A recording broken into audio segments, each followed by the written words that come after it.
The story begins on a calm late afternoon in a quiet suburban neighborhood where Claire is struggling with a stubborn garage light.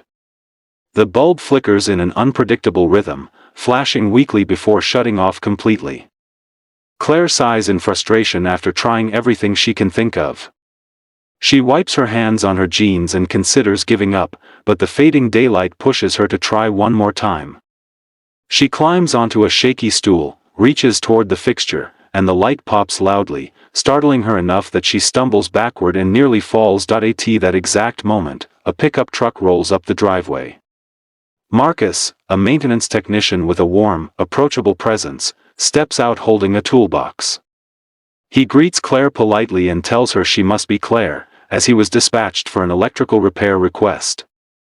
Claire forces a smile, embarrassed by the mess she's made. She explains the situation while Marcus listens patiently, not judging her failed attempts. Marcus takes a small ladder from the back of his truck, sets it up, and begins examining the light fixture. Claire watches him, noticing how deliberate and calm his movements are. As he works, she starts talking nervously, making small jokes to distract from her awkwardness. Marcus laughs lightly, easing the tension. He tells her that garage lights often malfunction this way when wiring gets old. His tone is gentle, reassuring, somehow making Claire feel more relaxed around a stranger than she expects. While he checks the wiring, Claire tells him that she recently moved into the house after a rough year and that she's still learning how to handle things on her own. Marcus listens attentively, glancing down at her with genuine interest. He doesn't pity her, he just listens. Claire finds that oddly comforting. A few minutes later, Marcus finishes the first part of the repair. When he climbs down from the ladder, Claire suddenly blurts out the compliment she has been trying to hold back. "You're handsome, you know that?" The words escape her before she can stop them. She immediately freezes, wide-eyed and embarrassed. Marcus pauses, surprised, then slowly smiles, an honest, warm smile that lights up his face. He assures her that he appreciates the compliment, and Claire tries to laugh it off. Though her cheeks burn red with embarrassment, the atmosphere grows softer, lighter. Something subtle changes between them. Marcus steps back up the ladder and continues with the repair while they talk more openly. Claire tells him about her job, how the house feels too big sometimes, and how she's been trying to adjust. Marcus shares stories about the unique places his job takes him, the people he meets, and how he loves fixing things because it makes him feel useful. Their conversation flows naturally, surprising both of them. When the garage light finally turns on, steady and brighter than ever, Claire claps her hands happily. Marcus steps down with a proud but modest expression. Claire pays him and thanks him again, trying not to let her awkward compliment linger in the air, but Marcus reassures her once more that he found it flattering. Claire walks him to his truck, noticing that Marcus keeps glancing back with a thoughtful expression. As he drives off, Claire stands under the newly repaired light, feeling something warm she hasn't felt in a long time. The next morning, Claire sips her coffee while staring at the garage light through her window. She can't stop thinking about Marcus, even though she tries to push the thought away. She's not looking for romance, she tells herself, but something about him felt different. She remembers his calm voice, the way he listened, the way he smiled when she complimented him. Meanwhile, Marcus sits in his truck between jobs, tapping his fingers on the steering wheel. He can't deny that Claire stood out to him. There was something genuine about her, something open. He wonders what her story is, why she lives alone, what made her year so difficult. That afternoon, Claire goes out to grab the mail. She glances up at the garage light and notices a tiny flicker, barely noticeable but enough to make her heart skip. She debates whether to call Marcus again. Her mind races with excuses and possibilities. Is it too soon? Will he think she's weird?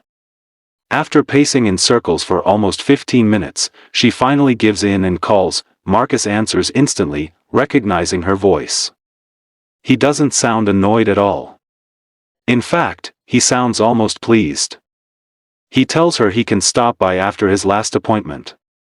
Claire tries to sound casual, but her excitement is impossible to hide. Hours later, Marcus returns just as the sun sets, casting warm golden light across the driveway. Claire greets him with a smile that feels more confident this time. Marcus looks around with familiarity, as if he's been thinking about this moment too. He begins examining the deeper wiring issue, explaining what he sees, but their conversation drifts back to personal topics.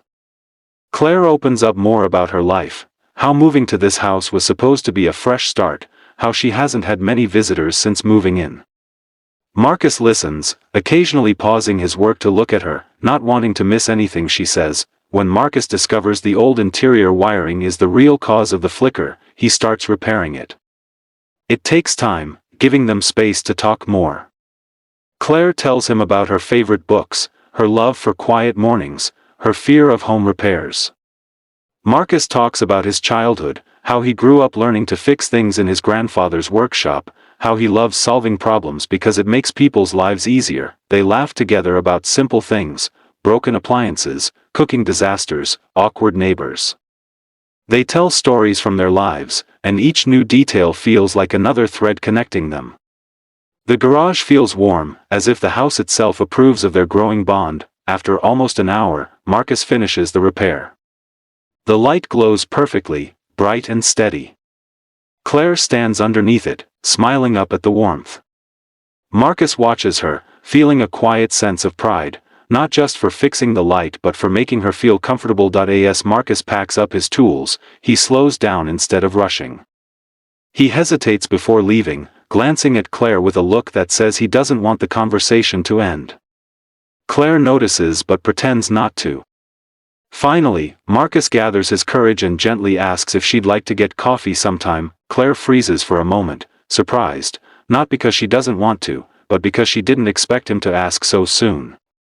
When she says yes, her voice is soft and sincere. Marcus smiles with unmistakable relief. They walk to his truck together, talking about possible days and cafe options. Marcus promises to text her once he's off work tomorrow. Claire nods with a hopeful smile she can't hide. As he drives away, Marcus looks back once more, smiling to himself. Claire stands under the perfectly repaired garage light again. But this time, she doesn't feel alone. The light shines brighter, as if marking the beginning of something new, something unexpected, warm, and full of quiet promise. The story ends with Claire lingering outside for a moment longer, touching the garage light gently as if it's a symbol of change, while Marcus drives into the evening thinking about the woman who accidentally stole a piece of his attention, and maybe something more.